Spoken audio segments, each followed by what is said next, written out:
श्री गुरुदेव दत्त. दादा, माझे स्टडीमध्ये मन नाही लागत. स्टडीमध्ये मन नाही लागत. डोक्यामध्ये सगळे विषय असतात. स्टडीत मन लागत नाही तर एक सगळ्यात सोपं सोल्युशन सांगतो. अनुलोम विलोम हा एक खूप चांगला ऑप्शन आहे. अनुलोम विलोम खूप चांगला ऑप्शन आहे. तुम्ही अनुलोम विलोम करा. दादा, अनुलोम विलोमचा व्हिडिओ तुम्हाला यूट्यूबवरती मिळणार. अनुलोम विलोम कसं करायचं ते, त्यात काय मोठं रॉकेट सायन्स नाही आहे. अनुलोम विलोम सोपं आहे. आपल्या कृपेने छान आहे. सगळ्यांचंच छान राहायला पाहिजे. सगळ्यांचंच आनंदमय वातावरण पाहिजे. आनंद आहे, आनंद आहे. सगळ्यांना महाराजांची कृपा आहे. आपण महाराजांचा हात धरणं म्हणजे आपला हात कधीही सुटू शकतो. आपण महाराजांना म्हटलं पाहिजे की तुम्ही आमचा हात धरा. म्हणजे आम्ही उद्या हात जरी झटकला तरीही तुम्ही सोडणार नाहीत, असं आपण महाराजांना म्हणायला पाहिजे. आणि आताच्या काळामध्ये तर त्यांच्या साथीची तर गरजच आहे. काय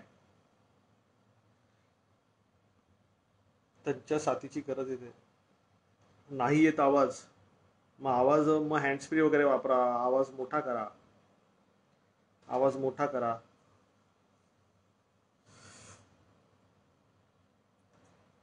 बर बर बर बर बर. श्री गुरुदेव दत्त. खूप कमी आहे. माझ्याकडून तर काय प्रॉब्लेम नाही आहे आवाजाचा. माझ्याकडून तर काय प्रॉब्लेम नाही आहे.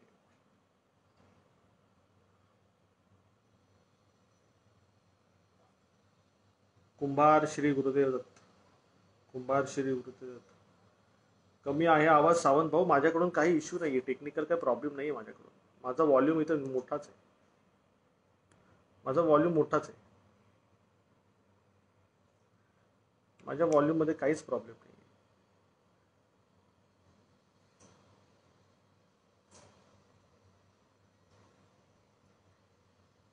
आवाज येतो स्पष्ट. धन्यवाद. धन्यवाद. धन्यवाद. चला, आनंद आहे. लोकांना येऊ देत. आज तुम्हाला खूप महत्त्वाच्या गोष्टी सांगणार आहे. अच्छा दादा, मूठ मारणे हा काय प्रयोग असतो व त्यावर उपाय काय? आता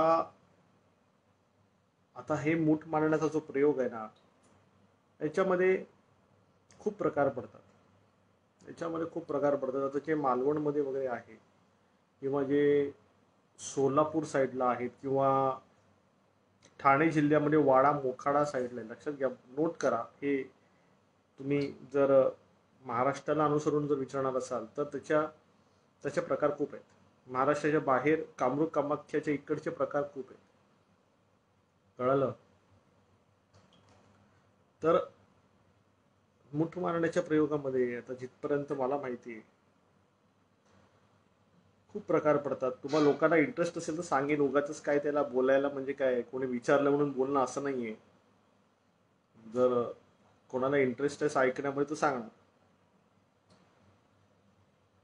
अच्छा पेडणेकर, इंटरेस्ट आहे.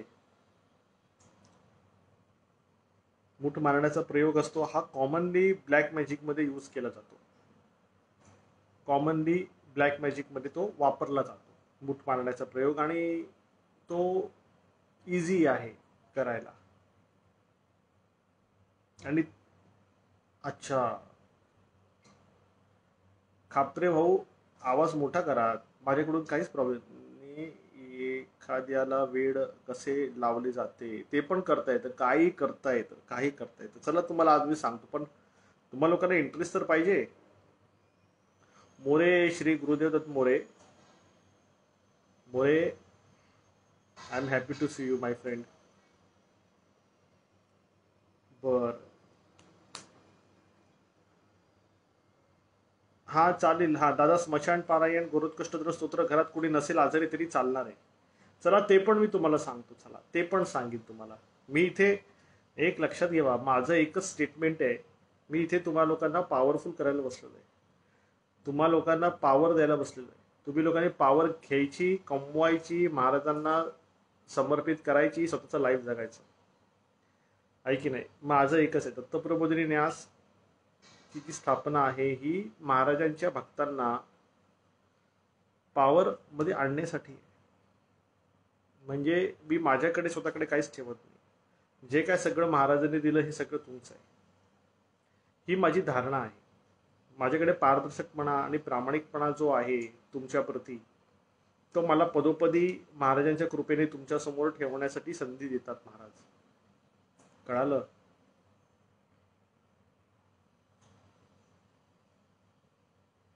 चला ठीक आहे, तुम्हाला सांगतो, आज मी सांगतो खूप इन्फॉर्मेशन देईन, डोंट वरी. तुम्हाला इन्फॉर्मेशन खूप देणार, पण जर पब्लिकला येऊ देत तर आता पिशाच्य पासून मुक्ती कशी करायची आहे, सगळं सोल्युशन आहे. पण आता तुम्ही कसे त्या गोष्टीला घेता त्याला महत्व आहे. तुम्ही त्या गोष्टीला कसं घेता त्याला महत्व आहे. कळलं का मी काय बोललो? त्या गोष्टीला कसं घेता त्याला महत्व आहे.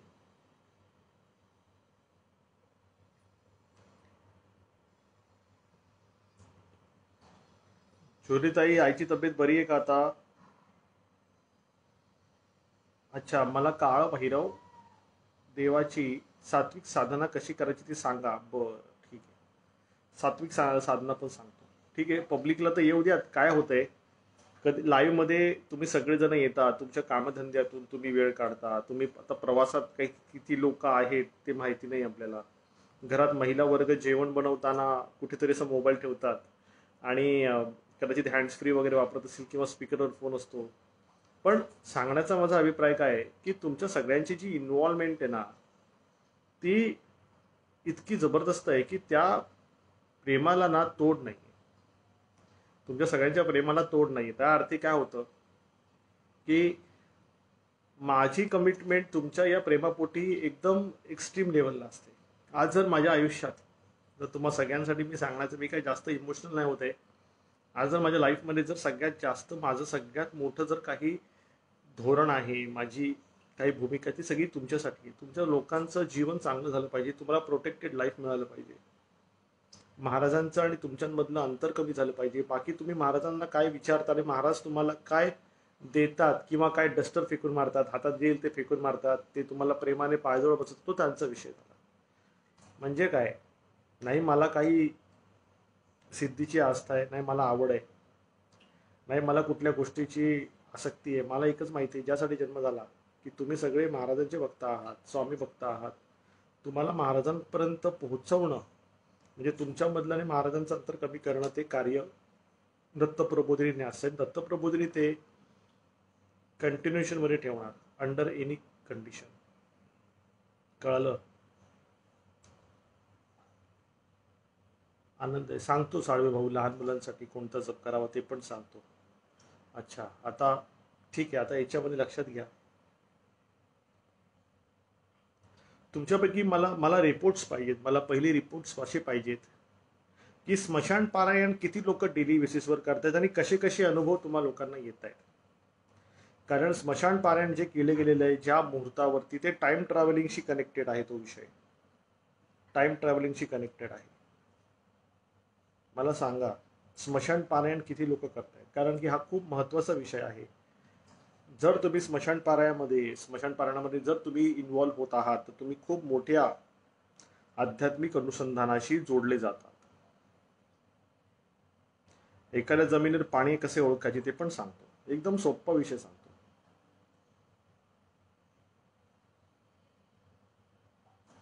अच्छा, तुषार रोज करतायत. अच्छा, प्रेग्नेंट वुमन इन स्मशान पारायण पाहावे का? हो ना, चालेल ना ताई, काय प्रॉब्लेम नाही ताई.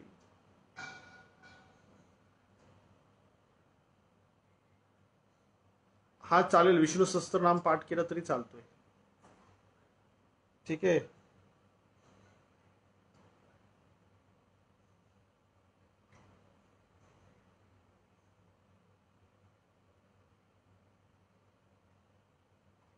दादा, तुम्ही सांगितलेली बाई घरी येते. आता मी काय करू? बाई घरी येते तर मी त्याला काय करणार?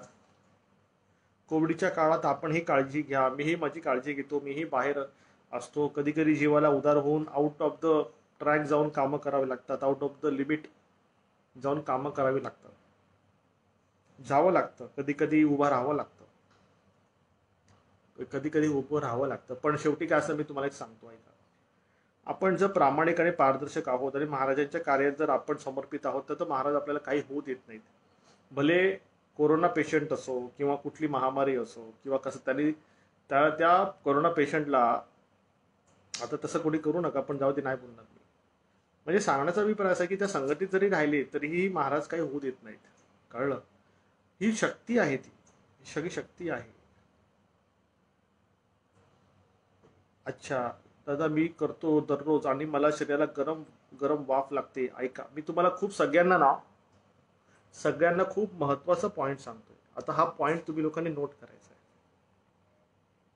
स्मशान पारायण जे करतायत, हा स्मशान पारायण जे करतायत त्याचं रहस्य कोणाकोणाला जाणून घ्यायचंय पहिले मला सांगा. मग मी सांगेन की ज्यांच्यासोबत स्मशान पारायणामध्ये घटना घडतायत त्या कशा घडतात. कारण आज त्या गोष्टीला आता जवळजवळ 1 महिना व्हायला आला. आता अमावस्या येईल, आहे की नाही. स्मशान पारायण जे तुम्ही लोक करत आहात, घर बसल्या किंवा कुठे हॉस्पिटलमध्ये असतील किंवा कुठे बाहेर कामावरती असतील किंवा कुणी ऐकत असेल, तर त्याचं जे सिक्रेट आहे ते तुम्हा लोकांना जाणून घ्यायचंय का? कोणाला इंटरेस्ट आहे का? कारण की त्याने काय होतंय की तुम्हाला हुशारी येईल. त्याची हुशारी म्हणजे त्याने तुम्हाला खूप मोठं तुमचं अस्तित्वामध्ये वाढ होईल तुमच्या. आणि ह्याच्यामध्ये सगळ्यात पहिले मी सांगू इच्छितो की स्त्री पुरुष हा भेद नाही. स्त्री पुरुष हा भेद नाही. आतापर्यंत काय झालं मी तुम्हाला सगळ्यांना सांगतो की आध्यात्मिक अनुसंधानामध्ये नेहमी पुरुष शरीराला, नर देहाला उत्तमाचा देह म्हटलेला आहे. पण माझं स्वतःचं वैयक्तिक असं मत आहे की आध्यात्मिक अनुसंधानामध्ये नर देहासोबतच नारी देहाला सुद्धा तितकंच महत्व आहे. कारण अतिशय आपदेच्या काळामध्ये किंवा अतिशय संकट काळामध्ये सगळ्यात पहिली संवेदनशील जी वृत्ती जी बघण्यामध्ये येते ते ती नारी देहाला जास्त येते. मग मला असं म्हणायचंय की कोणीही घाबरायचं नाही. स्मशान पारायण करताना सगळ्यांनी करायचंय. ते सात्विक आहे, ते काय अघोरी नाही. ठीक आहे. तर सगळ्यात पहिले मी तुम्हाला सांगतो की पहिले मला सांगा तुम्ही लोक कंटिन्यू स्मशान पारायण करायचंय. भले आज परिस्थिती खराब असली तरी करायचंय, उद्या सगळं चांगलं असलं तरी करायचंय. याचा परिणाम काय होणार आहे तुम्हाला मी सांगतो.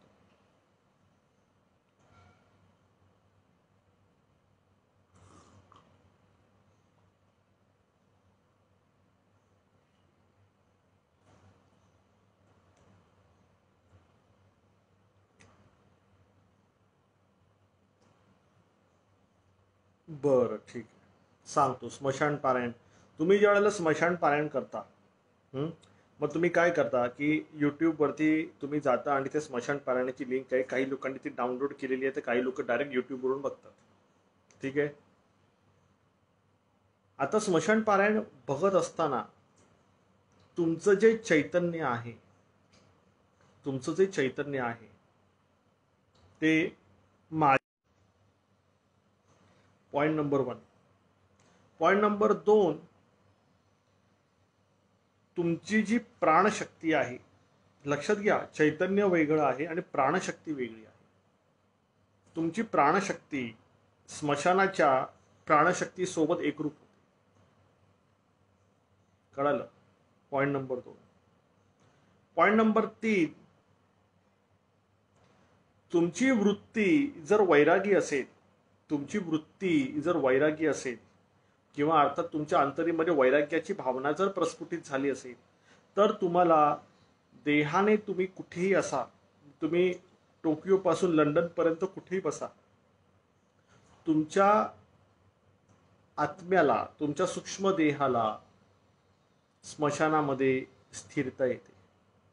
त्या स्मशानामध्ये, ज्या स्मशानाचं पारायण तुम्ही करताय, याचा फायदा काय असतो? स्मशान पारायण का करतात? पैसे कमवायला करतात का? नाही. स्मशान पारायण का करतात? शत्रूला मारण्यासाठी करतात का? नाही. स्मशान पारायण का करतात? की काही मंगलमय कार्यसिद्धी व्हावी यासाठी करतात का? नाही. स्मशान पारायण यासाठी करतात की तुम्हाला वैराग्य यावं. तुम्हाला तुम्हाला वैराग्य यावं. वैराग्यातून तुम्हाला आत्मज्ञानाची प्राप्ती व्हावी. म्हणून काय होतं की ज्या ज्यावेळेला तुम्ही स्मशान पारायण करता त्या त्या वेळेला माझं वैराग्य जे आहे, माझं जे आत्मज्ञान आहे, त्या आत्मज्ञानाशी तुम्ही लोक एकरूप होता. त्यांनी काय होतं, त्यांनी तुमची आणि माझी टेलिपॅथी एस्टॅब्लिश होते. टेलिपॅथी एस्टॅब्लिश झाल्यानंतर तुम्हाला ऊर्जेचा आविर्भाव प्राप्त होतो. ती ऊर्जा तुमच्याकडे येते. ती ऊर्जा तुमच्यासोबत असलेले जे कोणी आहेत, दुःखी पीडित लोक आहेत, आजारी लोक आहेत, त्यांना ती ऊर्जा प्राप्त होते आणि त्या ऊर्जेतून जनहित होतं. ठीक आहे, त्या ऊर्जेमधून जनहित होतं आणि जनहित झाल्यानंतर सगळ्यांचं चांगलं होतं. आहे की नाही? मग ह्याच्यामध्ये तुमचं पण चांगलं होतंय का की तुम्ही स्मशान पारायणामध्ये आहात माझ्यासोबत. तुम्ही कुठलाही वेळ घ्या, कारण की हे जे स्मशान पारायण आहे हा पॉइंट नोट करा. हा पॉइंट नोट करा की स्मशान पारायण सूर्य आणि चंद्राच्या पलीकडे आहे. स्मशान पारायण सूर्य आणि चंद्राच्या पलीकडे आहे. तुमच्यापैकी किती लोकांना हा मुद्दा कळाला? सूर्य आणि चंद्राच्या पलीकडे आहे. किती लोकांना पॉइंट कळालं सांगा?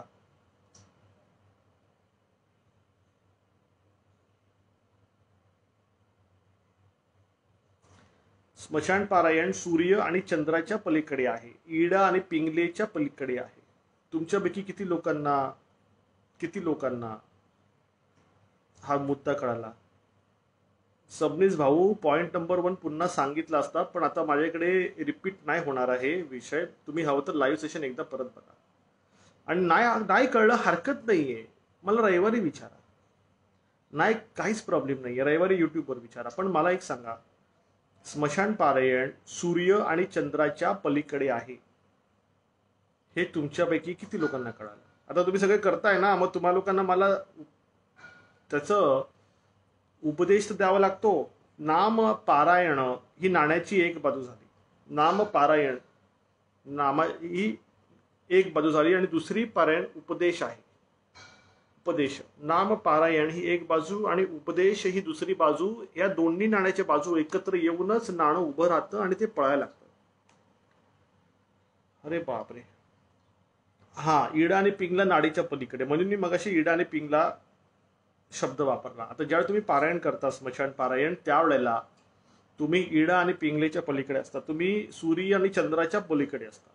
म्हणजेच तुम्ही टाइम ट्रॅव्हलिंग मध्ये असता. ते टाइम ट्रॅव्हलिंग कुठे जातं? ते त्या तिथीला जातं ज्या तिथीला ते पारायण झालेलं आहे आणि त्या अभिव्यक्ती सोबत जातं. जी अभिव्यक्ती साक्षीभाव, एकदम बरोबर मोरे, साक्षीभाव एकदम मोरे. म्हणजे महाराजांना जे पाहिजे, लक्षात घ्या, मला कळतंय तुम्हा लोकांना हा विषय थोडासा बाउन्स होणार आहे, पण भगवान दत्तात्रय स्वामी महाराजांचा जो हेतू आहे ते ज्या पद्धतीने एका योगीकडे बघतात, ती दृष्टी जी आहे महाराजांची ती तुमच्यावरती त्याच पद्धतीने यावी यासाठी तुम्हाला स्मशान पारायण करायला सांगितले.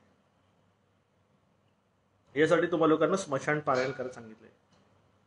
म्हणजे काय की तुम्हाला ह्याच्या आधी तुम्ही हवं तर नोटीस करा, तुम्ही युट्यूब बघा, फेसबुक बघा, आतापर्यंत तुम्ही कितीही दत्तविभूती बघा, तुम्ही कितीही, म्हणजे मी तर तुम्हाला सगळ्यांना मी तुम्हाला विनंती करतो की आपल्याकडे जे महाराजांचं अनुसंधान होतं आणि तुम्ही इतरांकडेही जर तुम्ही बघाल, तुम्ही सगळीकडे फिरा. नाही तुम्हाला कुठे काय भेटलं तरी मला विचारा, तुम्हाला अजून कुठे काय मिळालं तरी मला विचारा. मी तुम्हाला जे सांगतोय हे पुस्तकी ज्ञान नाहीये. हे पुस्तकी ज्ञान नाहीये. पुस्तकी ज्ञान म्हणजे जे कोणीतरी लिहिलं असेल आणि आपण ते वाचतो आणि तसं आपण तिला रटतो आणि ते धोकादायक असतं, कारण की ते अर्धवट असतं. हे मस्तकी पण नाहीये, हे पुस्तकी नाहीये, हे हस्तकी पण नाहीये. सॉरी, हे हस्तकी पण नाहीये. हस्तकी म्हणजे कसं, स्वतः प्रॅक्टिकली त्याच्यामध्ये इन्व्हॉल्व्ह होऊन मग त्याचा अनुभव आपण घेतो. हे जे ज्ञान तुम्हाला दत्तप्रबोधिनी न्यासच्या माध्यमातून जे मिळतंय महाराजांच्या कृपेने, ते डायरेक्ट मस्तकी ज्ञान आहे. आणि हे मस्तकी ज्ञान जे आहे ना, हे डायरेक्ट मस्तिष्क मध्ये ब्रह्मांडीय द्वारातून तुम्हाला प्राप्त होतं. तेही स्मशान पारायणाच्या माध्यमातून. स्मशान पारायण ही एक साधना आहे, ते एक साधन आहे. तुम्हाला तुमच्या चैतन्याला, तुमच्या सूक्ष्म देहाला त्या परमात्म्याशी जोडण्याचं एक साधन आहे स्मशान पारायण. जेणेकरून तुमची जी काही विनंती आहे, तुमची जी काही निवेदनं आहेत, जे तुमच्या वैराग्याला अनुसरून आहेत, ते त्यांच्यापर्यंत पोहोचावेत आणि त्यांनी तुमच्यावरती कृपादृष्टी करावी. त्यासाठी तिथे वेळ काळाचं बंधन नाहीये, तिथे सूर्यचंद्राचं बंधन नाहीये, तिथे तिथे सत्कर्म दुष्कर्माचं बंधन नाहीये. ठीक आहे, तिकडे धर्म अधर्माचं बंधन नाहीये, ते त्याच्या परे आहे, ते त्याच्या परे आहे. म्हणून त्याचं गांभीर्य तुम्ही जरा जास्त जर मनावर घेतलं तर तुम्हाला स्मशान पारायणाचा तुम्हाला खूप फायदा होणार तुमच्या आयुष्यासाठी. ठीक आहे. तर तुम्हा लोकांना किती लोकांना हा मुद्दा कळाला की हे सूर्यचंद्र तुम्ही ज्या ज्या वेळेला पारायण करता, समजा सकाळी बसला, दुपारी बसला, तर तुम्ही सूर्यचंद्रामध्ये आहात पण तुम्ही नाही आहात. तुमची बॉडी सूर्यचंद्राच्या मध्ये आहे, पण तुम्ही ज्यावेळेला पारायणामध्ये इन्व्हॉल्व्ह होता त्यावेळेला तुमचे स्थूल शरीर तुमचं सूर्यचंद्रामध्ये आहे, पण तुमचं सूक्ष्म शरीर जे आहे ते सूर्यचंद्राच्या पलीकडे जातं. आणि ह्याची एंट्री जी आहे ती महाराजांकडे.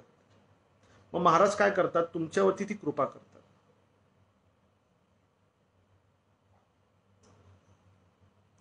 तुमच्यापैकी किती लोकांना हा पॉइंट कळाला? हा खूप म्हणजे सूक्ष्म देहाचा हा आविर्भाव आहे आणि हे प्रॅक्टिकली तुम्हा लोकांना तुमच्या चैतन्यातून अनुभवायला येतं. की जसं आता तुम्ही म्हणालात की माझ्या अंगाला गरम वाफ लागते, मला घुंगरूचा आवाज येतो, माझ्या अंगाला परत मला स्मशानाचा गंध येतो. लक्षात घ्या मी काय म्हणतो, काय काय ठिकाणी स्मशानाचा गंध येतो. स्मशानाचा गंध येतो. परत काही जणांना काही दिसतं. स्मशान पारायण का केलं जातं की सध्याची जी परिस्थिती आहे त्याच्यामध्ये जीवाचा जो अंत आहे हा स्मशानात खेचला जातो. स्मशान हे चुंबकीय क्षेत्र असल्या कारणाने तिथे आपल्या आणि आपल्या घरच्यांचा नंबर न लागावा त्या चुंबकीय क्षेत्रामध्ये, त्यासाठी स्मशान पारायण केले जातं. हा एक दुसरा विषय आहे.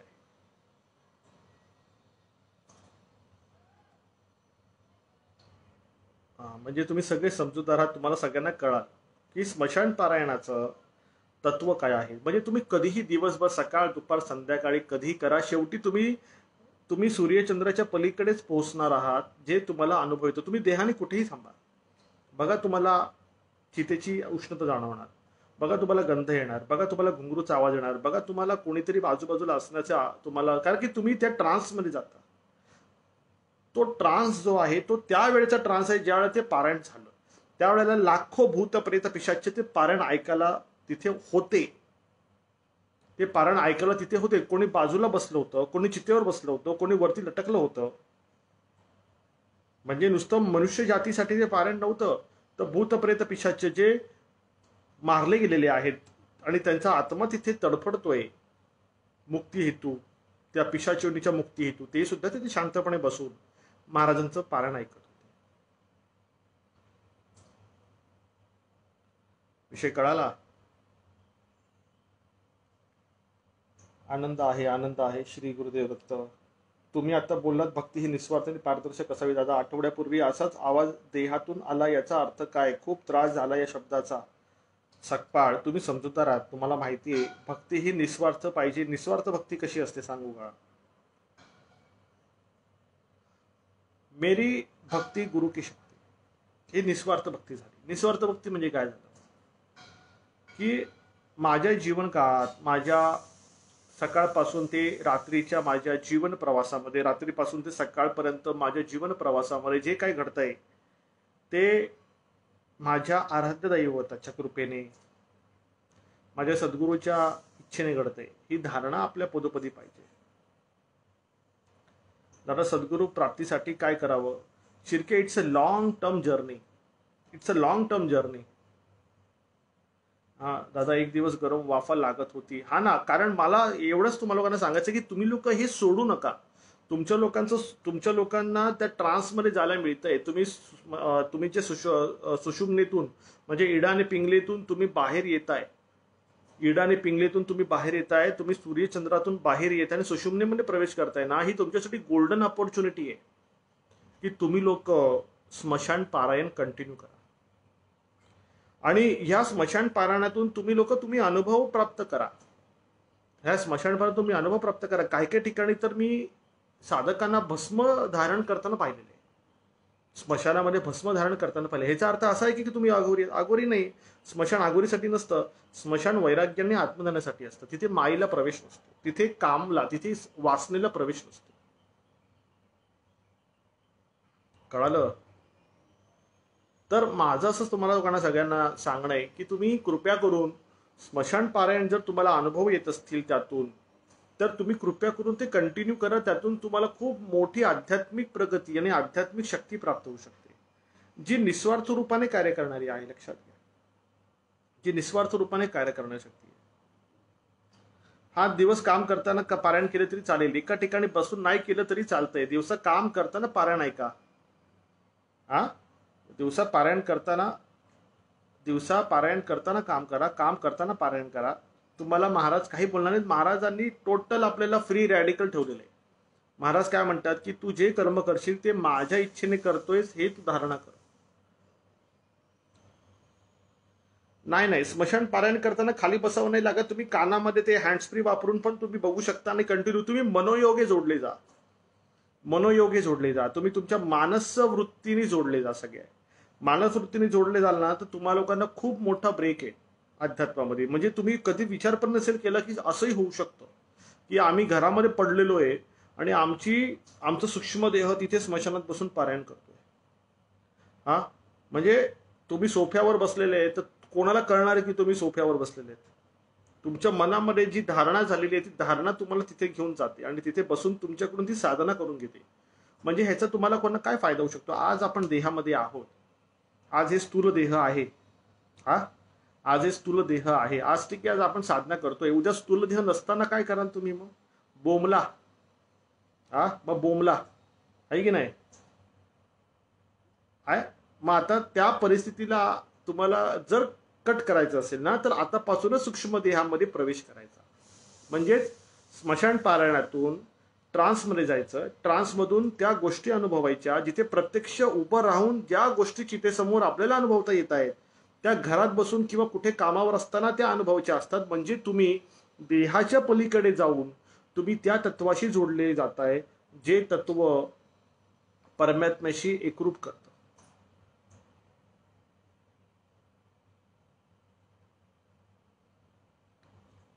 हा, चालेल भरणीताई, चालेल. ब्रह्मचार्य असं काही नाही ताई. तुम्ही स्मशान पारायण करताय ना, स्मशान पारायण करताना फक्त पौर्णिमा आणि अमावस्येला फक्त काय करायचं, नवरा बायकोचं रिलेशन नाही ठेवायचं. पौर्णिमा आणि अमावस्येला नवरा बायकोचं रिलेशन नाही ठेवायचं.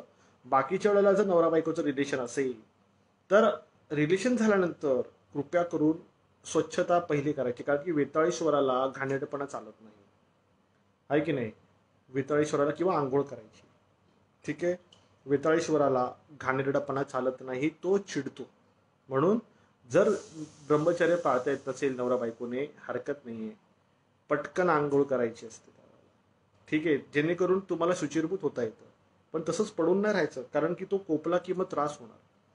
त्या अर्थी एवढी तुम्हाला काळजी घ्यावी लागणार आहे. आणि सोयरसूतक मासिक धर्मामध्ये फक्त पारायण ऐकायचं.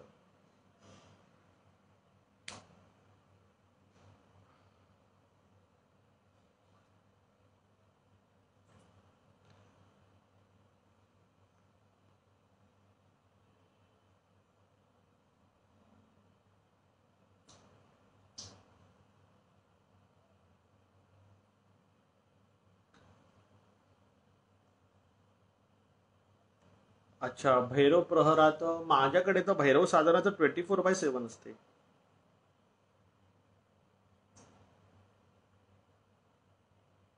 रानडेताई, जय श्रीराम. साधक आणि भक्त यामध्ये फरक आहे. जमिनीतील पाणी आहे की नाही हे कसं ओळखायचं हे सांगा. सोपं आहे बघा. एक सांगू का, माझ्याकडे मी ना मागे ज्या वेळेला काही शेतकऱ्यांनी मला प्रश्न केला ना, मी त्यांना काय सांगितलं की तुम्ही ना तुमच्या ग्राउंडवरती ना गाढवाला सोडा.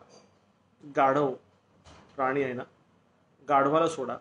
गाढव गाढवाकडे अतिंद्रिय शक्ती असते. गाढवाकडे अतिंद्रिय शक्ती असते, ठीक आहे?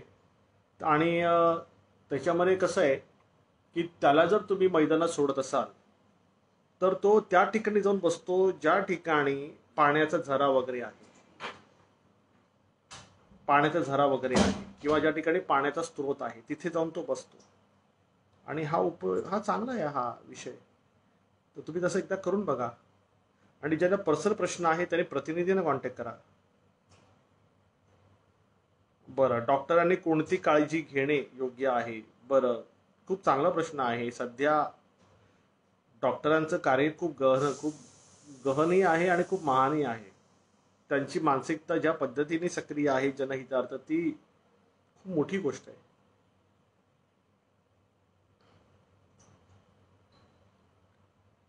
बर. श्री गुरुदेव दत्त. दररोज दत्त मला मंत्र 3 वेळा. किती खड्डे खोदाल चव्हाण भाऊ, किती खड्डे खोदाल? दत्त मला मंत्र पण करताय, नमो भगवते वासुदेवा पण करताय, श्री स्वामी समर्थ पण करताय, परत भविष्यामध्ये ओम नमः शिवाय पण कराल. किती खड्डे खोदाल? एकच खड्डा खोदा.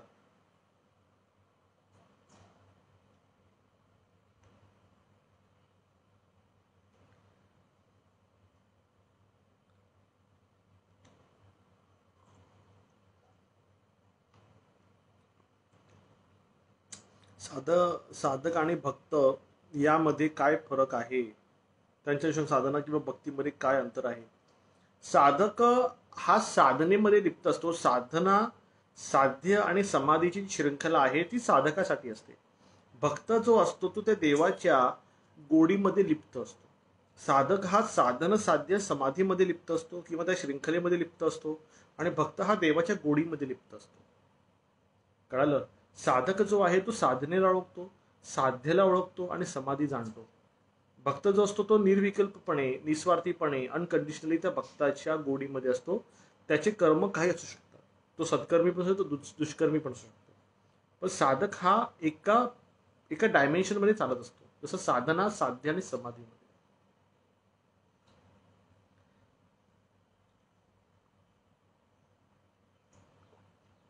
दादा, तुमचा संकल्प काय असतो स्मशान पारायण करताना? बर. ज्या वेळेला मी स्मशान पारायण करतो, चला किती लोकांना इंटरेस्ट आहे याच्यामध्ये संकल्पामध्ये? बरं, चला आता आता तुम्हाला लोकांना मी सांग. हा, पण तुमच्यापैकी किती लोकांना इंटरेस्ट आहे?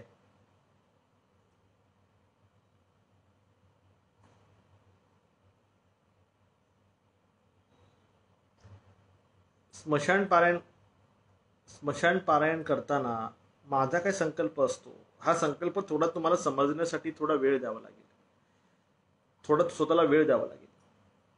पण तुमच्यापैकी किती लोकांना इंटरेस्ट आहे तर मग मी बोली.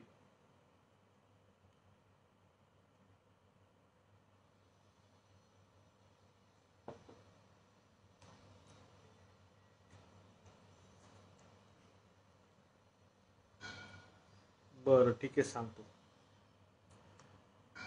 दत्तमाला ऐका ना, दत्तमाला मंत्राचा ऍक्च्युली कसं सीन आहे माहिती का? मी आतापर्यंत तो मुद्द्यावरती हात का नाही घालत? दत्तमाला मंत्रावरती ना मी का हात नाही घालत माहिती का?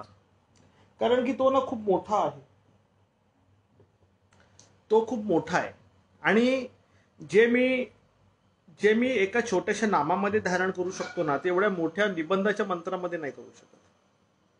ठीक आहे, आता मी तुम्हाला स्मशान पारायण करताना माझा जो संकल्प आहे किंवा माझी जी धारणा आहे मी सांगतो काय आहे की नाही. आणि ते थोडंसं तुम्ही लोक थोडंसं त्याला वेळ द्या. कारण काय होते, कदाचित तुम्हाला एका झटक्यात ती कळणार नाही.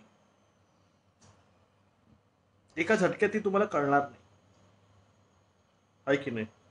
आता नॉर्मल जो, पहिले मी तुम्हाला भेद सांगतो. ठीक आहे, मी पहिले तुम्हाला भेद सांगतो की नॉर्मल स्मशान साधक आणि दत्तप्रबोधिनीच्या साधकामध्ये काय फरक असतो. नॉर्मल भेद सांगतो म्हणजे तुम्हाला कळेल. नॉर्मल जो स्मशान साधक असतो ना, जो नॉर्मल असतो तो तंत्रमंत्रावर चालतो आणि तो हातामध्ये होल्ड घेण्याच्या दृष्टिकोनातून स्मशानात बसतो. नॉर्मल जो स्मशान साधक मी तर बघितले बऱ्याच ठिकाणी. मी उज्जैनला बघितले, मणिकर्णिकाला आहे, कालीघाटला आहे, परत वाराणसीला आहेत, आहे की नाही. मी आतापर्यंत जेवढे तांत्रिक लोकांना बघितलेलं आहे किंवा जेवढे स्मशान साधकांना बघितले, तर त्यांची वृत्ती कशी असते की त्यांना काहीतरी हातामध्ये होल्ड करायचं असतं तंत्र आणि मंत्राच्या माध्यमातून. म्हणून ते स्मशानात जातात. त्या स्मशानात जिथे चिता कंटिन्यू जळते आणि ते भौगोलिकदृष्ट्या ते स्मशान जागृत असतं. भौगोलिकदृष्ट्या ते स्मशान जागृत असतं. आणि तिथे बसून मग ते काय करतात, तंत्र आणि मंत्राच्या माध्यमातून काहीतरी शक्ती हातामध्ये धरण्यासाठी ते तिथे बसलेले असतात. म्हणजे ती सिद्धी प्राप्त करून घेण्यासाठी ती स्मशान साधना करतात. त्यांचा तिथे आसक्ती भाव असतो काहीतरी प्राप्त करायचा. अर्थात मीपणावरती ते त्या साधना केल्या जातात. मग त्यांच्या गुरुने त्यांना काय शिकवलं असेल, मग त्या त्या साधना करून त्या मीपणातून त्या प्राप्त करण्यासाठी ते तिथे बसले जातात.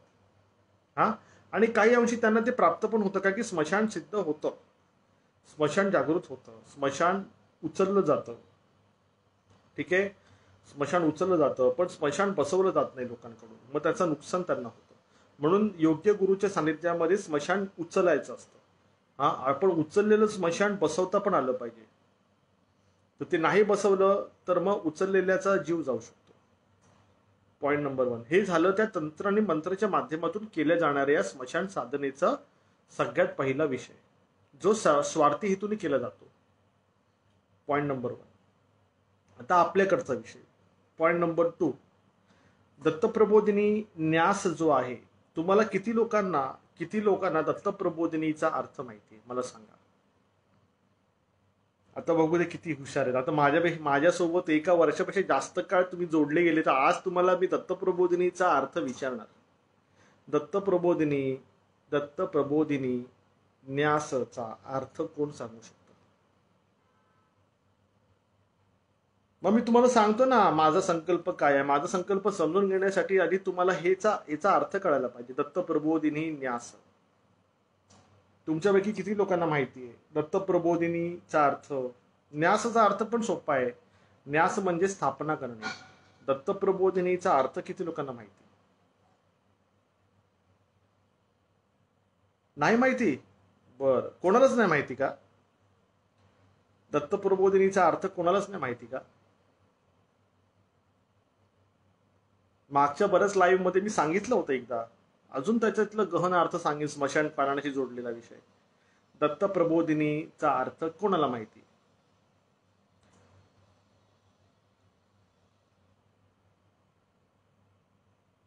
नाही माहिती? अरे कोणालाच नाही माहिती म्हणजे असं म्हणायला पाहिजे. अरे हा विषय तर अतिशय निराशाजनक विषय आहे की तुमच्यापैकी कोणालाच दत्तप्रबोधिनीचा अर्थ नाही माहिती. दत्तला वाहून घेणे, ताई हा हा हा अर्थ आहे. हा काही संज्ञा आहे, ही संज्ञा आहे. बरं ठीक आहे, हरकत नाही. चला, दत्तप्रबोधिनी न्यासचा अर्थ मी सांगतो. दत्ततत्व अनुसंधान मोरे बरोबर आहे, पण दत्तप्रबोधिनीचा शब्दशः अर्थ कोण सांगेल? दत्त महाराजांविषयी प्रबोधन करणे हे झाली संज्ञा त्याची, हे डेफिनेशन झाली. तुम्ही मला डेफिनेशन सांगताय. दत्तप्रबोधिनी म्हणजे दत्ततत्वाचा प्रसार करणे, महाराजांचे कार्य करणे, हे एकदम बरोबर आहे विश्वे, तो विषय नाहीये, ही तुमची डेफिनेशन आहे. मी दत्तप्रबोधिनीचा अर्थ विचारला.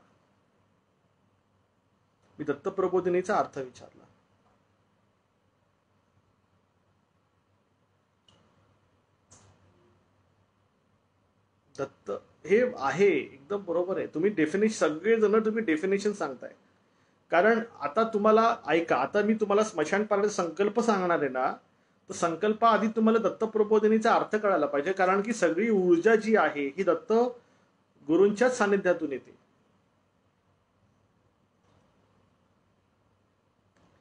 चला ठीक आहे, हरकत नाहीये. आपल्याकडे वेळेची पण कमतरता जास्त, काय तुम्हाला विचारणार नाहीये की कोणाला माहिती नाही. चला ठीक आहे, दत्तप्रबोधिनीचा अर्थ किती लोकांना जाणून घ्यायचा सांगा, मग मी सांगतो. तुम्ही लोकांनी नोट करा हा विषय. दत्तप्रबोधिनीचा अर्थ तुम्ही लोकांनी नोट करा, कारण की आपल्याकडे जी जी कृती होते, तर त्याला खूप गहन अर्थ असतो. त्या गहन अर्थातूनच, त्याच्या मतितार्थातूनच देवता आपल्याकडे आपल्या शब्दाला किंमत देतात. कळलं? तुम्ही किती पण ध्यान धारणा करा, बसा, योग करा, देवतांना काही घंटा फरक पडत नाही. त्यांना फरक पडतो की तुमच्या कृतीचा मतितार्थ काय असतो. दत्तप्रबोधिनीचा अर्थ किती लोकांना जाणून घ्यायचा आहे? दत्तप्रबोधिनी न्यासचा अर्थ किती लोकांना जाणून घ्यायचा आहे? म्हणजे भविष्यात तुम्ही ज्या ठिकाणी आहात त्याचा तुम्हाला पूर्ण स्वाभ्यास होणार आहे.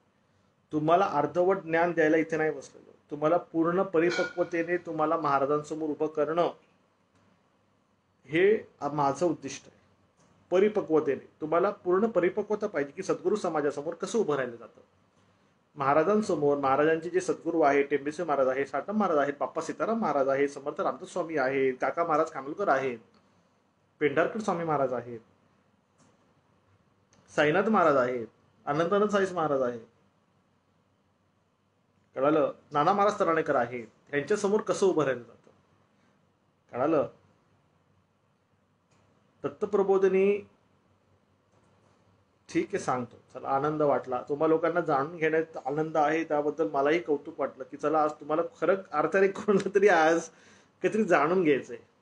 हे आहे बघून मनाला आनंद झाला, आनंद वाटला. तर दत्तप्रबोधिनीचा अर्थ असा होतो, दत्तबोध होण्यापूर्वीची जी अवस्था आहे तिला दत्तप्रबोध असं म्हणतात. दत्तबोध होण्यापूर्वीची जी अवस्था आहे तिला दत्तबोध होण्यापूर्वीची जी अवस्था आहे तिला दत्तप्रबोध असं म्हणतात. आणि दत्तप्रबोध करून देणारी जी शक्ती आहे तिला दत्तप्रबोधिनी असं म्हटलं गेलं. कळत काय. दत्त जो बोध आहे, दत्ताचा बोध हा कोणाच्या मर्जीने नाही, हा दत्त महाराजांच्या इच्छेनेच होतो. पण दत्तबोध करून देणारी जी अवस्था आहे तिला दत्तप्रबोध असं म्हटलेलं आहे. दत्तप्रबोधची अवस्था करून देणारी शक्ती आहे तिला दत्तप्रबोधिनी असं म्हटलेलं आहे. कळालं. ही त्याच पद्धतीने आहे ज्या पद्धतीने नारायणाचा बोध करून देण्याची जर गरज आहे तर गरुडाचा बोध झाला पाहिजे. भगवान शंकराचा तुम्हाला जर बोध व्हायचा असेल तर आधी तुम्हाला नंदीचं किंवा काळ भैरवाचं किंवा शिवगणांचं बोध झाला पाहिजे.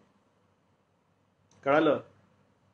तर दत्तबोध होण्यापूर्वीची जी अवस्था आहे तिला दत्तप्रबोध असं म्हणतात. दत्तप्रबोध होऊन देणारी जी शक्ती आहे तिला दत्तप्रबोधिनी असं म्हणतात. ही युद्धातली शक्ती आहे.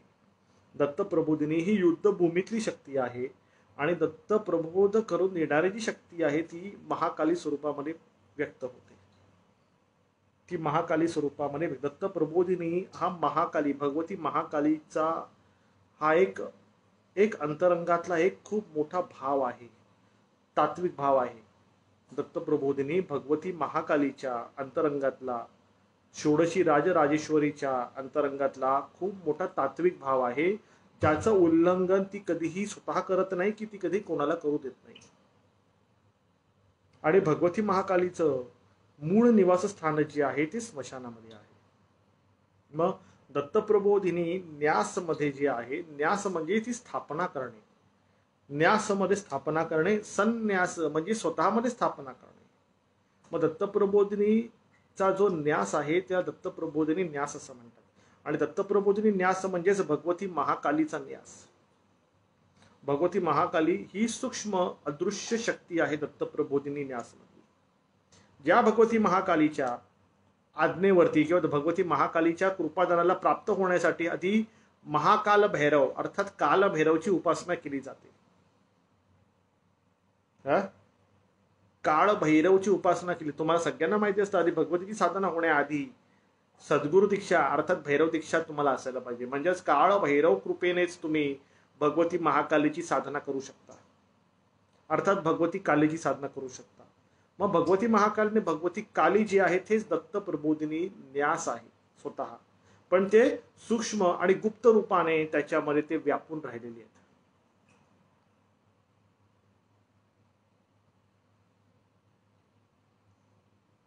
कळालं.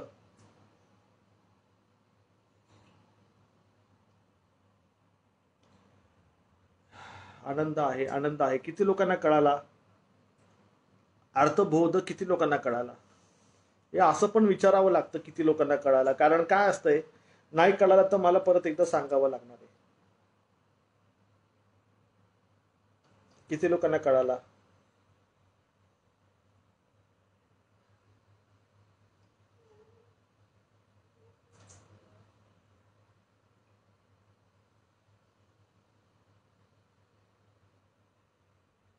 आनंद आहे. चला, सगळ्यांना कळणं हे फार महत्त्वाचं. मराठा आरक्षणावर काहीच बोलला नाहीत दादा, मराठा आरक्षणावर काहीच बोललात नाहीत.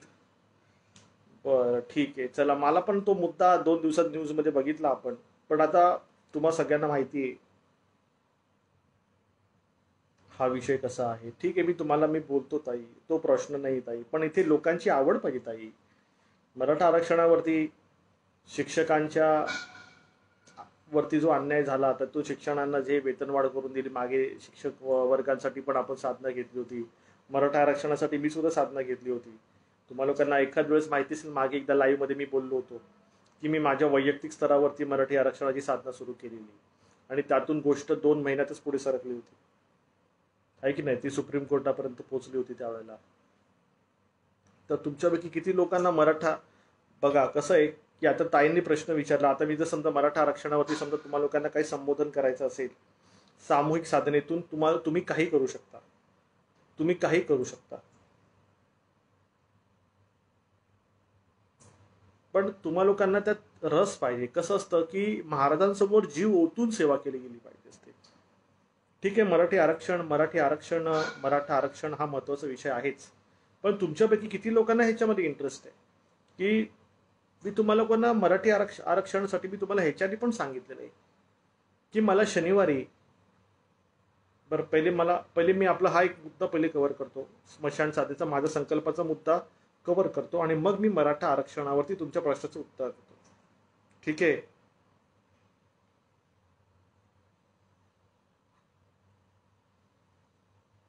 हा, तर माझा संकल्प जो आहे स्मशान पारायणाचा, तो स्मशान पारायणाचा संकल्प पृथ्वीवरती कुठल्या भौगोलिक स्थानी जळणाऱ्या स्मशानभूमीला अनुसरूनच नसतो, तर ब्रह्मांडीय स्मशान जे आहे, ब्रह्मांडीय स्मशान जे आहे ते महाराजांच्या शब्दामध्ये त्याला काकडा असं म्हटलं गेलेलं आहे, काकडा असं म्हटलं गेलेलं आहे. तर तो काकडा होणं म्हणजेच स्मशान होणं. कारण त्याला सर्व म्हणजे तो योगी तयार होतो त्यातून. काकडे आरती दत्ता तुझला ओवाळू, प्रेम भावे तुझे चरण हृदय कवळू, माया अविद्या एकत्र करून काकडा केला. हे काकडा केला म्हणजे काय केलं की तुम्ही तुमचं स्मशान जागृत केलं तुमच्या अंतरीचं. आणि हे स्मशान पृथ्वी तत्वापेक्षा मोठं असतं. म्हणजे पूर्ण पृथ्वीला जर तुम्ही एकत्र बघितलं तर पृथ्वीला सुद्धा जाळून भस्म करणारं ते स्मशान असतं.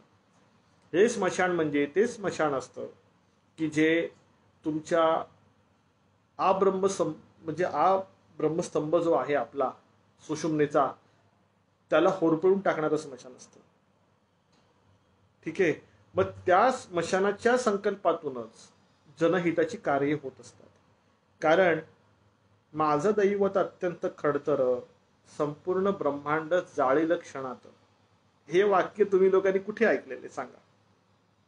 माझं दैवत अत्यंत खडतर, संपूर्ण ब्रह्मांड जाळील क्षणात, हा त्याच्या मागचा आविर्भाव आहे माझ्या संकल्पातला.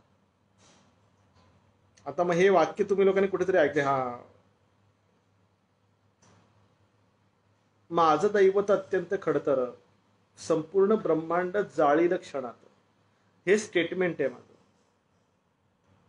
मग ब्रह्मांड जे आहे ते तुमच्या अंतरीमध्ये सुषुम्नेतून जागृत होतं. 33 सुमेरूचं ब्रह्मांड आहे, 33 सुमेरूचं ब्रह्मांड आहे.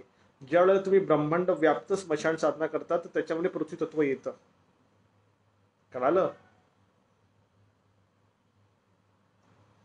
काकडामध्ये कामाधिक शलभचा अर्थ काय? कामाधिक शलभ म्हणजे कामवासना विषय, हा विषय सुख, कामवासना, वासना विषय सुख.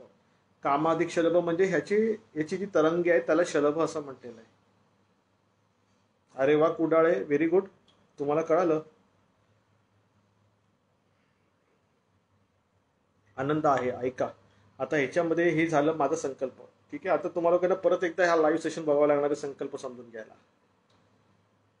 मी मराठा आहे, पण आरक्षणपेक्षा समान नागरी कायदा हवा, कोणावरही अन्याय नको.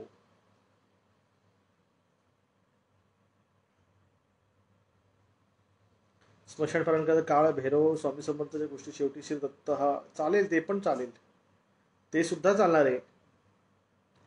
ते सुद्धा चालणार आहे. अच्छा, मूठ प्रयोगाचा विषय.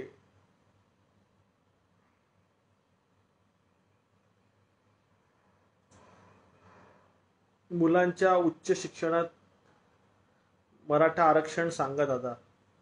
ऐका, कोणाला इंटरेस्ट आहे का त्याच्यामध्ये? कारण काय असतं की फ्युचर खूप महत्वाचं आहे. आजच्या परिस्थितीमध्ये खूपच परिस्थिती अतिशय वाईट आहे आणि हक्क हा मागून मिळणार नाहीये, ह्याला हिसकावून घेतला जातो. आजच्या जमान्यामध्ये हक्क मागून नाही मिळत. हक्क मागून नाही मिळत. तुमच्यापैकी किती लोक याच्याशी सहमत आहेत मला सांगा.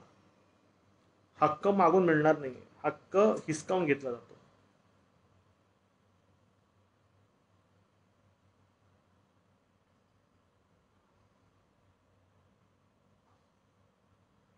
मराठा आरक्षणासाठी मी तुम्हाला मागे पण सांगितलं होतं. पहिले मी स्वतः वैयक्तिक स्तरावरती साधना केली होती मराठा आरक्षणासाठी. जर तुम्हा लोकांना रस असेल तर मी तुम्हाला मार्ग सांगतो कसं करायचं. कळलं काय? तुम्हाला मी मार्ग सांगतो कसं करायचं.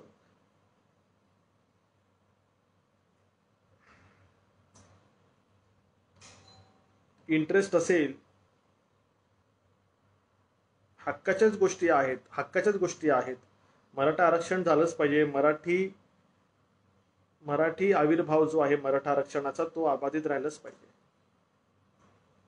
तर तुम्हा लोकांना मी एक सगळ्यात पॉवरफुल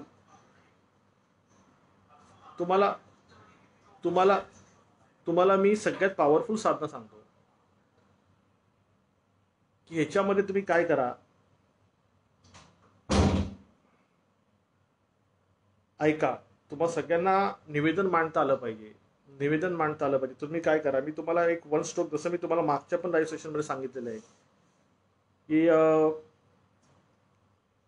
शनिवारी रात्रीची आपल्याकडे सामूहिक साप्ताहिक नवनाथीय पारायण होतं. विषय समजून घ्या. सामूहिक साप्ताहिक नवनाथीय पारायण होतं. त्यात जर 5,000 साधक जर झाले तर मी शाबरी कवच तुम्हा सगळ्यांना शिकवतो. तुम्हाला सगळ्यांना शाबरी कवच शिकवतो. हा, 5,000 साधक मला द्या शनिवारी रात्रीच्या पारणामध्ये. हा, शनिवारी रात्रीच्या पारणामध्ये मला 5,000 साधक करण्यासाठी तुम्ही मदत करा. याचा फायदा काय होणार आहे की शाबरी कवच मी तुम्हाला शिकवणार आहे आणि शाबरी कवचामध्ये यंत्र, जे यंत्र आहे ते यंत्र तुम्हाला बनवायचं आहे.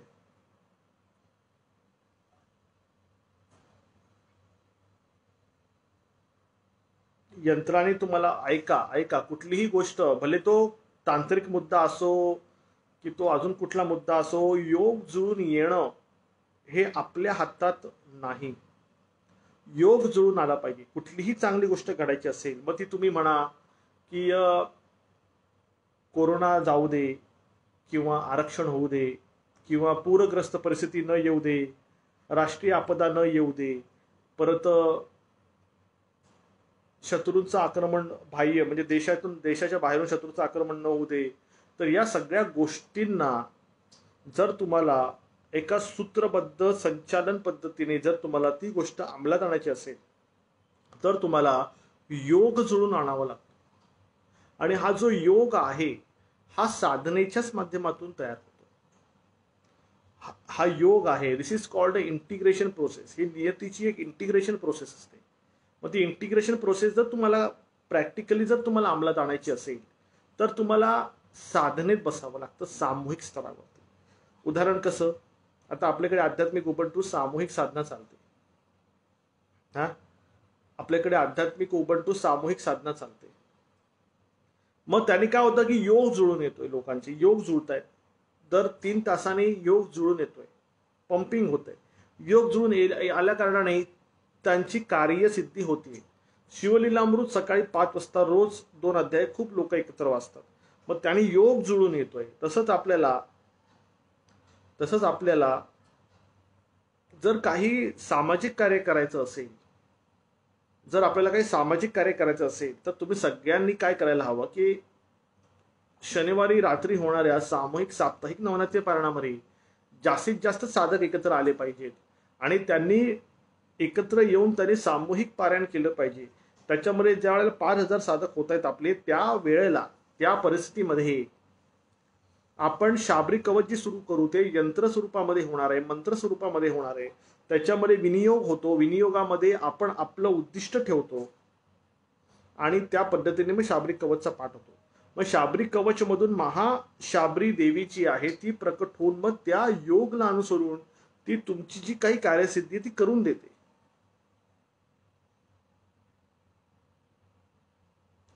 विषय कळाला? तर त्या पद्धतीने काय करा की तुम्ही शनिवारी होणाऱ्या सामूहिक साप्ताहिक नवरात्री पारायणामध्ये सहभागी व्हा आणि इतरांनाही सहभागी करा. ती मग तो कुठलाही मुद्दा असो, तो मराठा आरक्षणाचा असो, तो कोरोनाचा असो, राष्ट्रीय आपदेचा असो, काही की नाही. तर तुम्ही अशा पद्धतीने काय करायला हवं की एकत्र येऊन मनोयोगे बसून तुम्ही त्या योगमध्ये तुम्ही तुमची जी काही ऊर्जा आहे ती तुम्ही त्याच्यामध्ये सहभागी करून घेतली पाहिजे.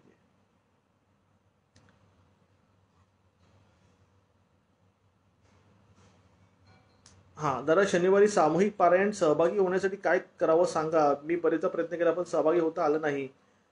देशमुख ताई, सोप्पा विषय आहे. आपल्या युट्यूबच्या चॅनेलवरती लिंक तयार असते. ती लिंक तुम्हाला सगळ्यांकडे मिळणार. तुम्हाला फेसबुकवर पण मिळणार, तुम्हाला प्रतिनिधींकडून पण मिळणार, तुम्हाला युट्यूबवरती पण मिळणार. तर तुम्हाला त्या लिंकला क्लिक करायचं आणि पारायण सहभागी व्हायचं. That's it. काही त्यात काय रॉकेट सायन्स नाहीये. जरा नामजप सिद्धीची लक्षणे काय आहे त्यासाठी शिर्के भाऊ तुम्ही आपल्या युट्यूबचं चॅनल बघा. त्याच्यामध्ये नामस्मरणावरती मी भरपूर व्हिडिओ बनवले सिरीज वाईज. तर तुम्ही एकदा बघून घ्या. जे कोरोनामुळे मृत्युमुखी पडले त्यांची सद्गतीसाठी आपण सर्वजण एकाच वेळी प्रार्थना करू शकतो का? प्रार्थना करू शकता. तुम्ही उबंटूच्या माध्यमातून प्रार्थना करा. उबंटूच्या वेळेला 70-80 हजार साधक एकत्र असतात. मग उबंटू मधून तुम्ही सहभागी व्हा.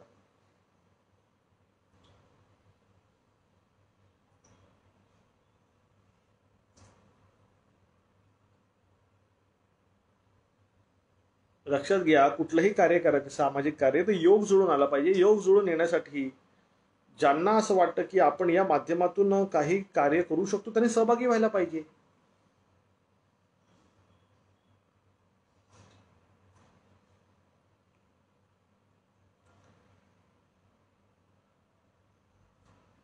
स्मशान पारायण दत्त मला चालू असताना डोळे मिटले असताना मला प्रचंड अग्नी ज्वाळा दिसल्या. या त्यात मला तुम्ही ज्वालेवर तुम्ही शांत बसलेले दिसलेत. अच्छा, ज्वाळेवरती. अच्छा अच्छा अच्छा स्मशानाच्या अग्नीच्या ज्वाळेवरती तुम्ही मला पाहिलंय शांतपणे बसलेले. तर ऑलरेडी मी त्या परिस्थितीमध्ये आहे आणि ही गोष्ट आतापासून नाहीये, लहानपणापासून आहे. स्मशानामध्ये मी ज्वाळेवरती लहानपणापासून बसलेलो आहे. ही पहिली वेळ नाहीये. तर तुम्ही सगळेजण ह्याच्यामध्ये हळूहळू ज्या वेळेला इन्व्हॉल्व्ह होणार त्याच्यावर तुमचं चैतन्य एकरूप होईल. विषय समजून घ्या. चैतन्य फक्त माझा एकच हेतू असतो. मी दत्तप्रबोधिनासमध्ये जी काय स्मशान साधना होते ही जनहितार्थ होते. लोकांचं दुःख नष्ट करण्यासाठी होते. लोकांची बाधा कापण्यासाठी होते. लोकांना त्रासातून बाहेर काढण्यासाठी होते. इथे कुठलाही स्वार्थ नसतो आमचा. कोणाला काही त्रास देण्याचा हेतू नसतो किंवा कोणाला मारण्याचा हेतू नसतो. आमचं एकच आहे की सामाजिक स्तरावरती महाराजांची जी ऊर्जा आहे ती जनहितार्थ जावी आणि लोकांना त्यांच्या दुःखातून बाहेर निघण्यासाठी एक मार्ग मिळावा.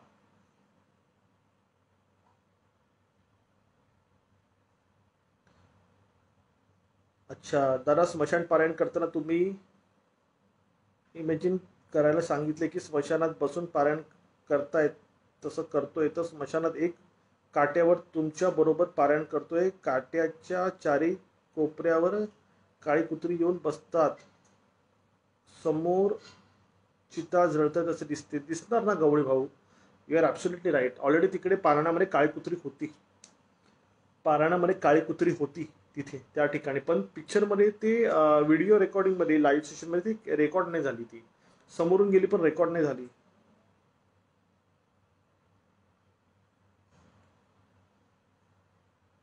जरा 100 साधकांनी 50-50 साधकांची जबाबदारी घेऊन आपण सहजपणे शाबरी कवच करूयात का? हो, करूया लोहार भाऊ. पण 100 साधकांनी 50-50 साधकांची जबाबदारी घेतली पाहिजे. कारण काय लक्षात घ्या, आपल्याला सामाजिक कार्यही आहेत, आपल्याला आपल्या कुटुंबिक जबाबदारीही आहेत, आपल्याला आपल्या आध्यात्मिक प्रगतीही आहेत. तिन्ही गोष्टी आहेत आपल्याकडे. तुमची आध्यात्मिक प्रगती पण झाली पाहिजे. कौटुंबिक जबाबदारी पण पार पडली पाहिजे आणि सामाजिक कार्यही झाली पाहिजे. या तिघांसाठी सामायिक म्हणजे सामुदायिक सामूहिक ऊर्जा लागते. या तिघ कार्यांसाठी सामूहिक ऊर्जा लागते. एका व्यक्तीकडून ह्या गोष्टी होत नाही.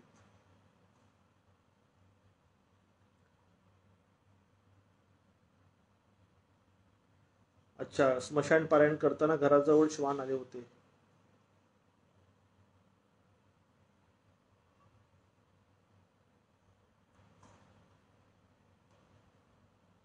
अच्छा, कामवासनावर नियंत्रण कसे मिळवावे यावरती व्हिडिओ बनवा. मग मी ऑलरेडी मी एक व्हिडिओ बनवलेला आहे. आंतरिक कामवासनेचं म्हणजे बीज कसं ओळखायचं. आपण ओळखू शकतो, पण नियंत्रण प्राप्त करण्यासाठी आपल्याला खूपच कसरत करावी लागणार. तुम्ही कामवासनेवरती नियंत्रण प्राप्त करू शकता. ठीक आहे, कामवासनेवरती नियंत्रण प्राप्त करू शकता.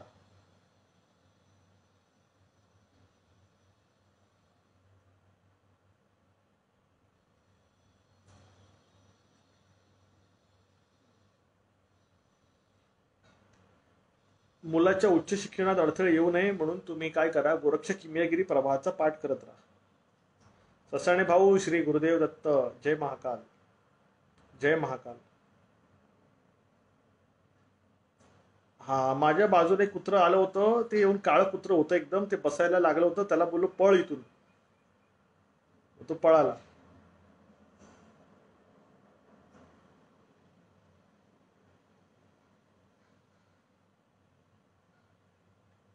हा चालेल. देव पंचायतन शिवलिंगावरती दररोज तांदूळ वाहिले तरी चालतंय.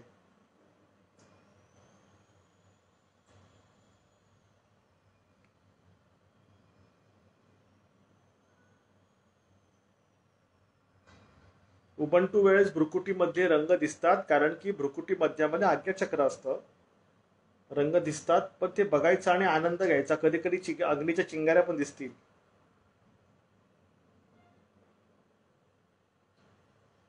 मी तयार आहे शाबरी कवच करायला. मी कुठे नाही म्हणतो, पण मला तिकडे फिगर, आता इकडे कसं 300 350 दिसतात, तसं तिकडे मला 5000 प्लसची फिगर तर दिसायला पाहिजे की नको. पार्वती माता, जगेश्वरी माता अशी कोणती साधना आहे जी केल्यावर आईची ममता प्रेम प्राप्त करू शकतो.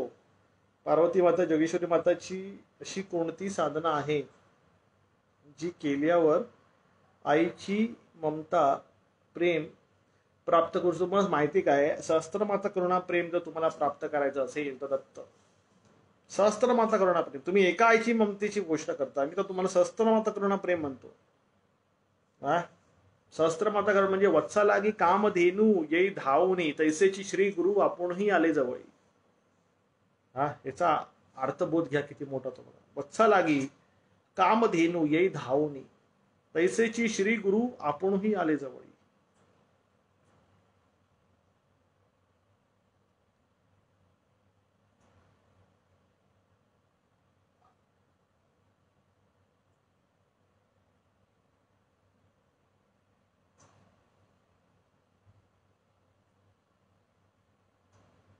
जरा शनिवार सारखे काळ भैरवचे पारायण काही सुरू करा.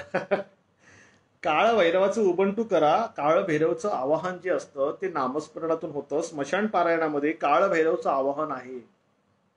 तुम्ही जे स्मशान पारायण करता त्याच्यामध्ये काळ भैरवचं आवाहन आहे. रोज स्मशान पारायण ऐकत असताना झोप येते, चांगली गोष्ट आहे. झोपा, आराम करा. मी तयार आहे लोहार भाऊ प्रयत्न करायला. प्रयत्नच करा, संघर्ष करावा लागतो. लोकांना जागृती पाहिजे, लोकांना कळायला पाहिजे की एकीचं बळ काय असतं. चैतन्यातून खूप कार्य घडतात, सामाजिक पण कार्य घडतील, कौटुंबिक पण जबाबदाऱ्यांना मदत मिळेल, आध्यात्मिक अनुसंधान पण होईल. तिहेरी फायदा आहे सगळ्यांचा. तिहेरी फायदा आहे. समाजासाठी पण काहीतरी कार्य होऊ शकतं, कुटुंबासाठी पण आधार मिळू शकतो, आणि स्वतःची आध्यात्मिक प्रगती पण होऊ शकते. मला स्वामींची पुण्यतिथी व अक्षय तृतीयासाठी काही साधना द्या. अक्षय तृतीयेला तुम्ही, मी तर म्हणेन की तुम्ही स्मशान पारायणच करा. अक्षय पारायण होते ती गोष्ट. कारण किती खड्डे खोदणार तुम्ही सांगा.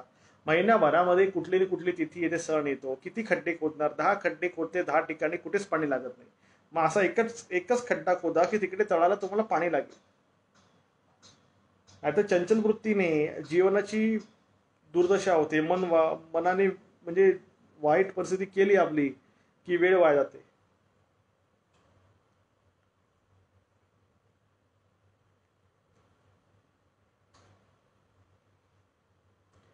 कळालं का? स्वामी समर्थ आणि काळ भैरव नाथाची साधना कुलदेवतेपर्यंत पोहोचते. पोहोचते, नका चिंता करू. चिंता करण्याचं कारणच नाहीये. चिंता करण्याचं कारणच नाहीये.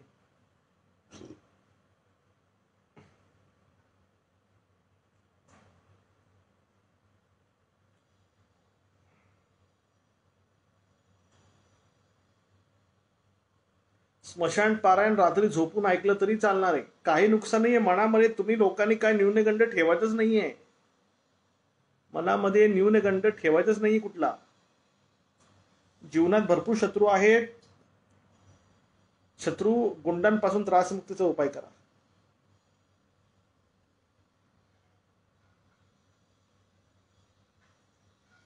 कुलदेवतेची कृपा व्हावी म्हणून दत्त उपासना करा. दत्त उपासनेने कुलदैवत प्राप्त होतं.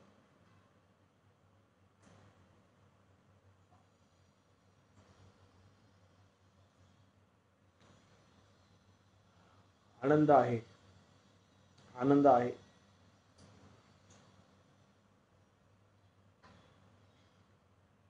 रामरक्षा कशी सिद्ध करावी?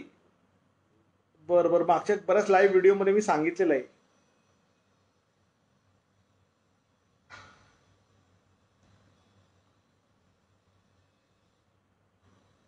आर्थिक परिस्थिती चांगली कशी करावी? कष्टाला काय पर्याय आहे का? अच्छा, मूठ कसे मारतात आपण सांगणार होतात. सांगतो याच सेशनमध्ये तुम्हाला सांगतो मूठ कशी मारतात. पण मला काय टेन्शन येतं माहिती आहे का? आता मी जर सांगितली ना आणि समोरच्या व्यक्तीने जर आयडिया घेतली तर लगेच बसणार ते मूठ मारायला. तर मी आउटर लाईन सांगतो, इनर लाईन नाही सांगणार.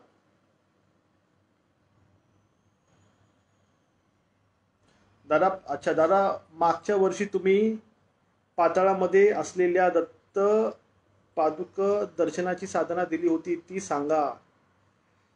अरे पण महाराजांनी काही इंटिमेशनच नाही दिलं ना अजून. महाराजांनी काय सांगायला तर पाहिजे की असं असं सांग म्हणून. काय बोललेच नाहीयेत. आता मी माझ्या मर्जीने जर बोललो ते मला परवडणार नाहीये. गेल्या वर्षीचा विषय गेल्या वर्षी होता. या वर्षी काहीतरी वेगळं असेल त्यांचं करायची.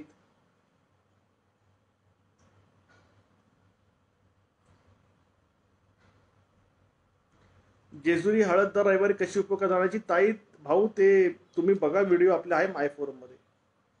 सोपा विषय आहे.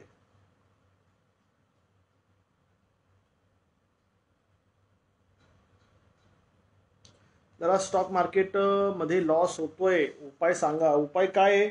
एका लिंबाचा उपाय आहे स्टॉक मार्केट वाल्यांसाठी, तो करा. बऱ्याच लोकांना फायदा झालाय. बऱ्याच लोकांना फायदा झालेला आहे.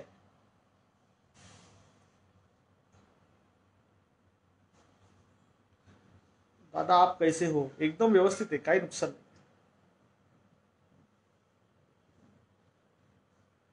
अवधूत चिंतन श्री गुरुदेव.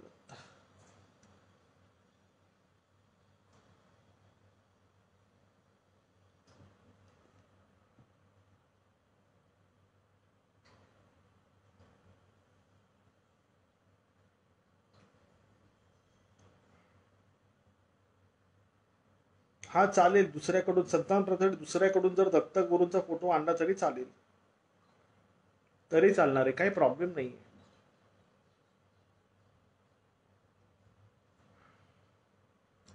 अरे गुरुमंत्र तुम्हाला सिद्ध करायचा आहे, पण गुरु पण तितका पॉवरफुल पाहिजे की नको?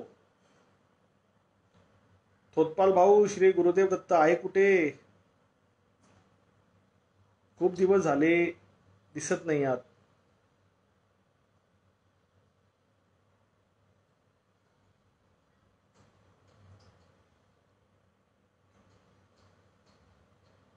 गुंडांपासून त्रास होऊन साधना करा कंटिन्युएशन मध्ये.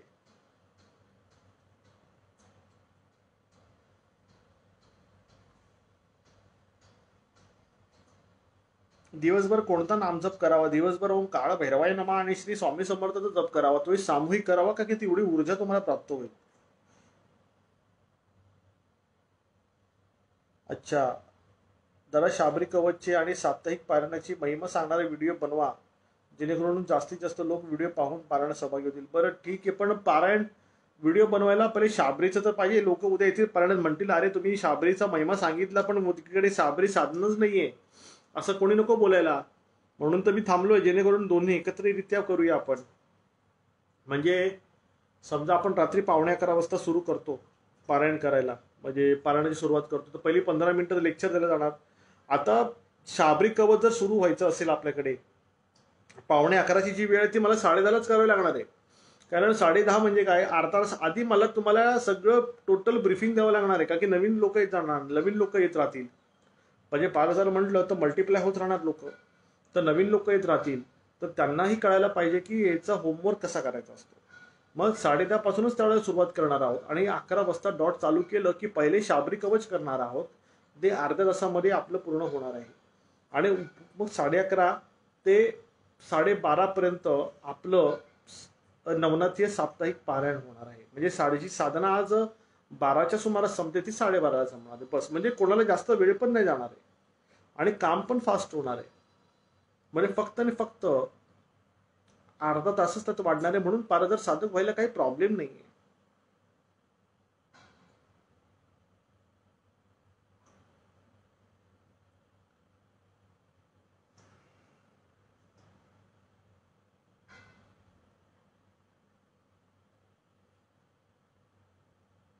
अच्छा, श्री दत्त, गणपती सहस्त्रनामाचे पाठ चालू आहे, 15 दिवस झाले आहे. महामारीपासून संरक्षण मिळण्यासाठी किती कंटिन्यू करा, कंटिन्यू करा. अनकंडिशनली पाठ करायचे आहेत. आता काय मनात घ्यायचं नाही स्टॉप व्हायला.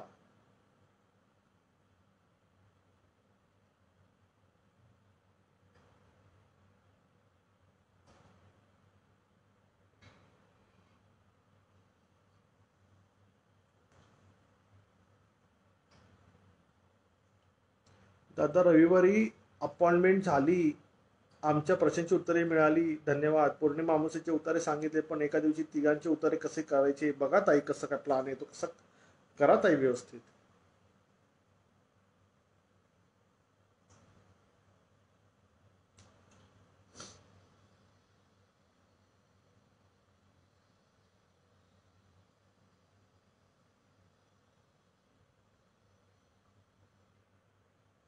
स्वामी कसे दिसतात माझ्या, म्हणजे मी स्वामींना जेव्हा बघितलं तर ते पूर्ण चेहरा आणि शरीर त्यांचं पूर्ण ग्लो व्हायचं. म्हणजे लाईट, लाईट कसं असतं त्या पद्धतीने पूर्ण बॉडी त्यांची ग्लो करायची.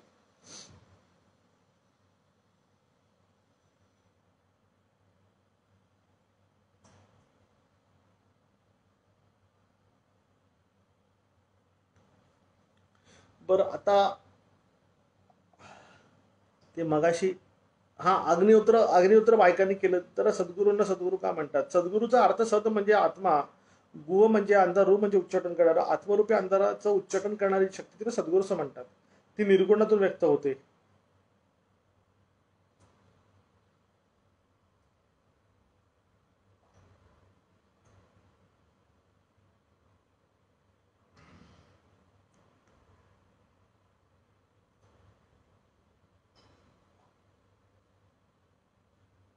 चला आता मूठचा जो प्रश्न होता मागासचा, त्याच्यात आपण बोलूयात. बघा कसं आहे की हा प्रश्न जो आहे ना, हे एक तर ही गोष्ट अशी आहे, मूठ मध्ये कुठली शक्ती वापरली जाते कोणाकोणाला माहिती आहे? मूठ मारण्यामध्ये कुठली शक्ती वापरतात, कोण सांगेल?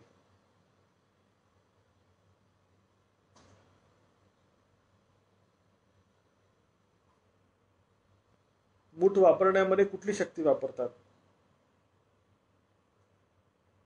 अरे, ह्या गोष्टीचं नॉलेज घ्या. आपण महाभारत रामायणाच्या भूमीवरती आहोत, इथे काही होऊ शकतं.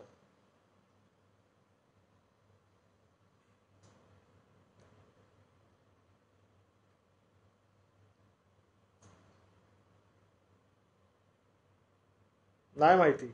मोरे,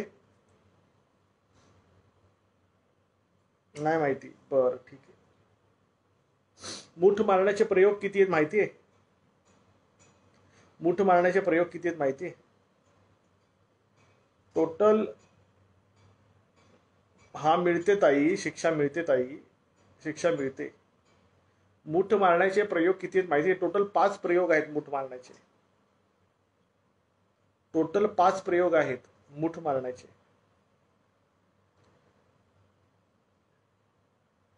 पहिली जी मूठ आहे, पहिली जी मूठ आहे,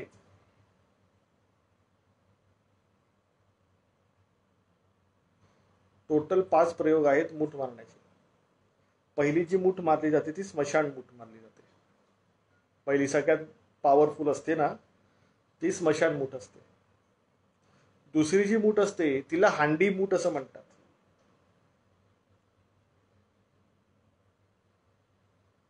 दुसरी जी मूठ असते तिला हांडी मूठ असं म्हणतात. ठीक आहे.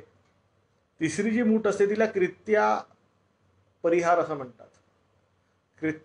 कृत्या परिहार असं म्हणतात. तिसऱ्या प्रकारची मूठ असते. ठीक आहे. चौथ्या प्रकारची जी मूठ असते तिला शाबरी मूठ असं म्हणतात. शाबरी विद्येतून मूठ उचलली जाते चौथ्या प्रकारची. आणि पाचवी जी मूठ असते तिला अघोरी मूठ असं म्हणतात. ती अघोरी विद्येतून ती उचलली जाते. तर अशा 5 प्रकारच्या मूठ असतात. ठीक आहे. मग ह्याच्यामध्ये जो आहे तो त्या हिशेबाने मूठ उचलतो. मूठ उचलणं म्हणजे काय करणं, की एका बलवान पिशाच्याला आधी करून घेणं, त्याला सिद्ध करून घेणं, सिद्ध करून घेतल्यानंतर त्याला त्या कार्यासाठी त्या ठिकाणी पाठवणं. कुठल्या माध्यमातून? कपालतंत्रातून.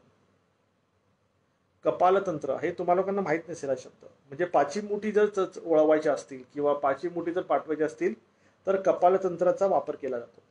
कपालतंत्रामध्ये नर खोपडी वापरली जाते.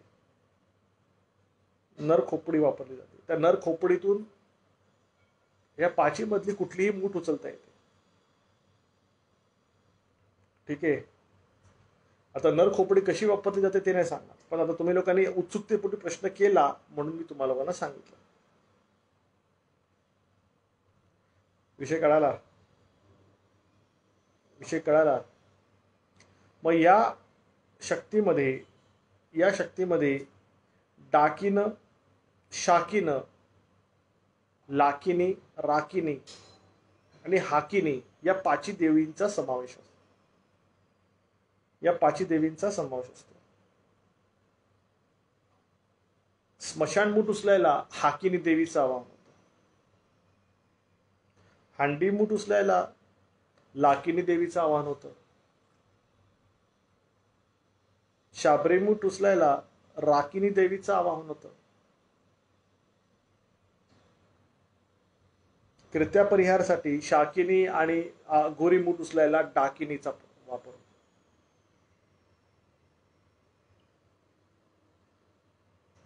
विषय कळला?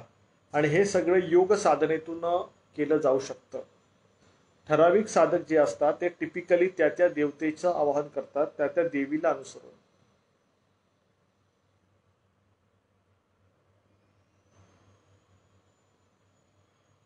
डिपेंड्स. तर हे सगळ्या गोष्टी जास्त इन्व्हॉल्व व्हायची गरज नाहीये. फक्त तुम्हाला माहिती हेतू पुरस्कार मी तुम्हाला माहिती दिलेली आहे. बाकीचे तर अशा खूप गोष्टी आहेत ज्या आपल्या अकल्पनीय आहेत, अद्भुत आहेत, रहस्य आहेत, आपल्या आकलन शक्तीच्या पलीकडे आहेत. त्याच्यामध्ये दैत्य सुद्धा आहे, त्याच्यामध्ये राक्षस सुद्धा असतात, ह्याच्यामध्ये भयानक पिशाच्य सुद्धा असतात, ह्याच्यामध्ये लावसटचे प्रयोग होतात, ह्याच्यामध्ये डाव खेळले जातात, ह्याच्यामध्ये देवचारचे पण प्रयोग असतात. देवचार तुम्हाला लोकांना माहिती असतील. देवचारचे पण प्रयोग असतात. सांगण्याचा माझा अभिप्राय असा आहे की माहिती हेतू म्हणून गोष्ट ठीक आहे, पण ह्यात तुम्ही पडू नका, लाईफ डिस्टर्ब होऊन जाईल. माहिती घेतली म्हणून ठीक आहे. अच्छा, मूठ मुक्ती कशी करायची?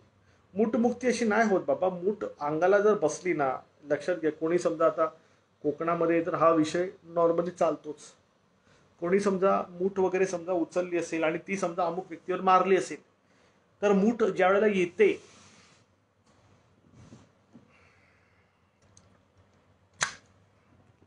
मूठ ज्या वेळेला पीडित व्यक्ती जी आहे त्या पीडित व्यक्तीजवळ येते तर तिला भुंग्याचा आवाज होतो.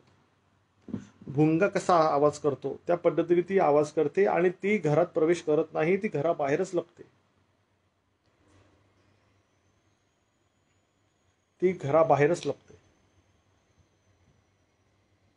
आणि जर ती घराबाहेर पडणाऱ्या माणसाच्या बॉडीमध्ये जर ती प्रवेश करते किंवा बॉडीला स्पर्श करते तर माणसाला भयानक त्रास होतो. ताप येणं, रक्ताच्या उलट्या होणं. 3 दिवसामध्ये मी लोकांना गेलेलं पाहिलेलं आहे. कळालं? मूठपासून संरक्षणासाठी उपाय एक आहे, आपल्याकडे मारुतीचं यंत्र आहे. मारुतीचं यंत्र आहे ते सोबत ठेवायचं. म्हणून तर मारुतीचं यंत्र दिलेलं आहे. घराला 64 योगिनीचं यंत्र लावायचं. ठीक आहे.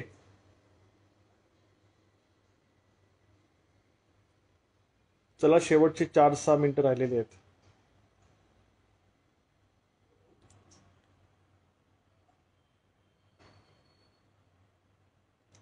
राणेभाऊ, मूठ प्रयोग झालेली जी ओळख स्पष्ट असते. माणूस दगावतो, त्याला त्याला स्वप्नामध्ये विष्ठा वगैरे दिसायला लागते.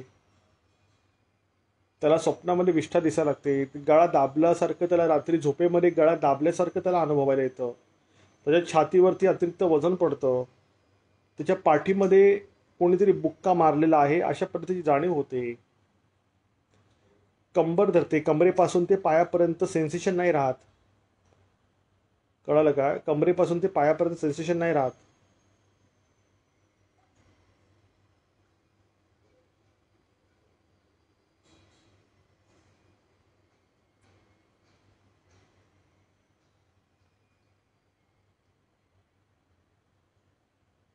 या विद्यांचा वापर समाज कंटकासाठी झाला पाहिजे. ज्यांना न्याय देवता विलंब लावते. उदाहरण द्यायचं झालं तर बलात्कारी. ताई, तुमचं म्हणणं बरोबर आहे. त्यासाठी साई सामूहिक साधनेतूनच सामाजिक न्याय घडतात ताई.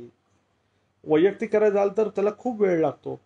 म्हणून सामूहिक ऊर्जा जी असते ना ताई, ती प्रभावकारक असते.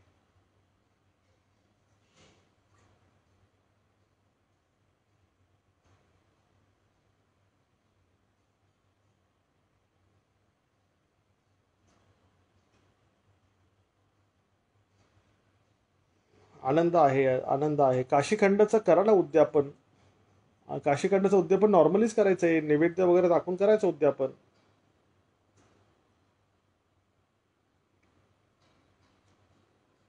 रुद्राक्ष माळ, पंचमुखी रुद्राक्ष माळ वापरायची.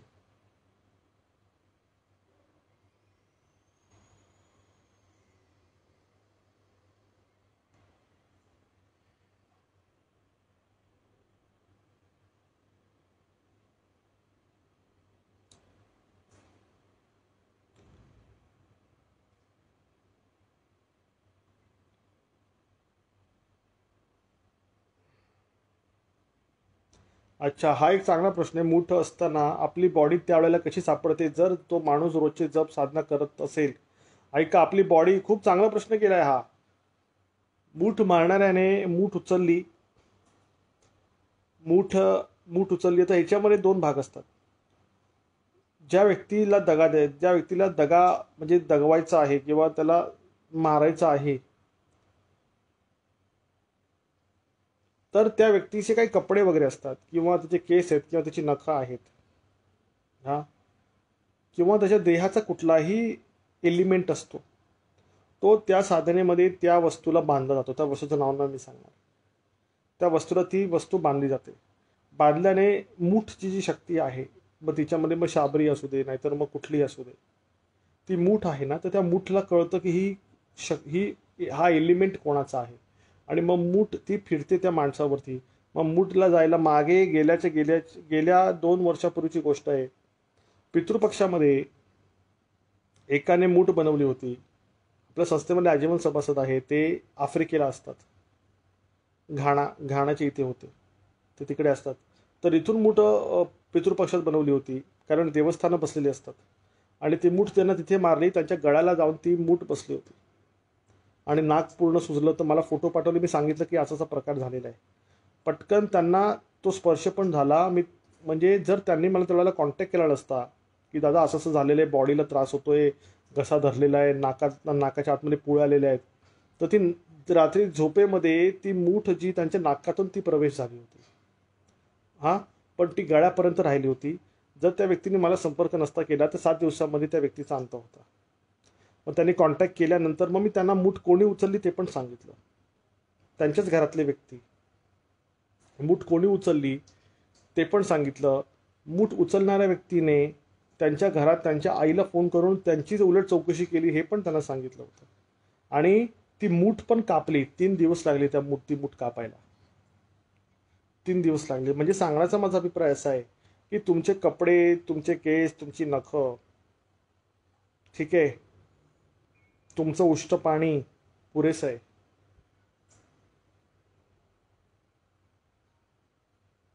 चला 1 मिनिट राहिला. ज्यांना पर्सनल प्रश्न आहे त्याने प्रतिनिधीनं कॉन्टॅक्ट करा. ठीक आहे, ज्याला पर्सनल प्रश्न आहे प्रतिनिधीनं कॉन्टॅक्ट करा. आणि स्वतःची काळजी घ्या. स्मशान पारायण करा.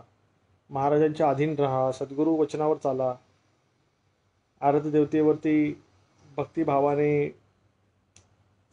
प्रेम करा. चला आता साइन आउट करण्याची परमिशन द्या. दिवसभर मानसिक जप जो आहे रंजनाताई, तो आहे उबंटूचा जप करा.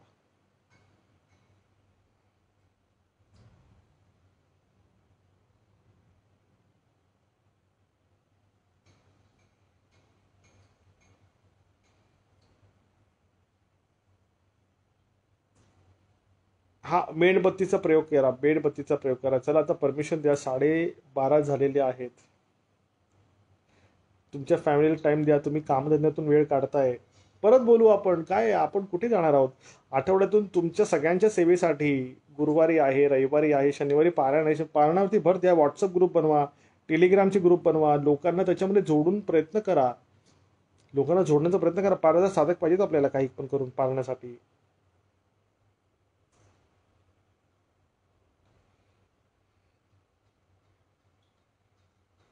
आलो शरण अतिनंदा, दावी सद्गुरू ब्रह्मानंदा.